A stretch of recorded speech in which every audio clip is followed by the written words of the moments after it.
So um, I have the sleep deprivation sillies, I think. I'm a little I giddy. get you. So I it's all get good you. though. Well, and you've seen me doing yawning, and not because I'm not enjoying our conversation, just because it's been a long day, and No, apparently it's I need all to drink good. some more It's all water. good. But Yes. as we get ready to close Hydration. down, exactly that, and maybe air movement. I don't know, but I'm just like, oh my goodness. It's like, yeah. So I'm like, I'm fully involved, but my body is like, drink something or take a big yawn, but you need something. So Yes. before we close out for the evening, I wanted to ask you a question asked by our previous guest. So this was the thing I warned you about. So our previous guest had this thought about how we all have seasons in our life, and he viewed them as like, sometimes you're in a valley, and sometimes you're up high on a mountain, and sometimes you're just in between.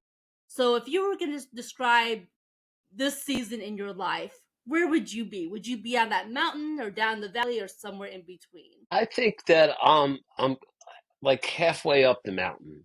I'm gonna say that. I'm halfway up the Okay. mountain. I still think I always try to be optimistic and believe the best is yet ahead of me. So, Okay. you know, Yeah. so Which that's is probably a good yeah, way to view that's things. I, Still I think looking so. forward I to mean, I think continuing. optimism's a good thing. Yeah. I agree Yeah, with hope's that. an awesome thing as well. Yeah. Yeah. So And still so having you things to need look my forward to. question. I do. Absolutely.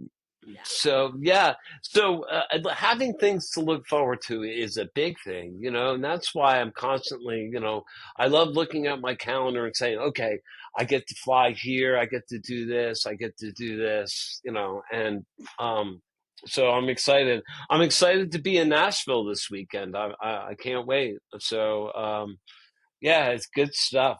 Good stuff. So my question is very simple.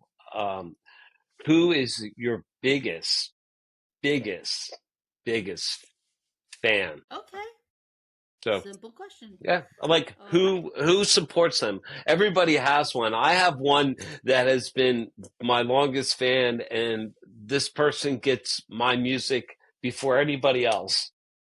They I get love she that. gets the T-shirts, she gets the flash drives, all of it, and she's a good friend. Her and her husband came to all my shows, and so who's your biggest fan, and how do you acknowledge them? There you go. Ah, We'll okay. throw I that love in. that part. And how do you acknowledge them? That's a very important thing because, you know, it's nice to have that support, but sometimes it is nice to show that gratitude. And how do you acknowledge them?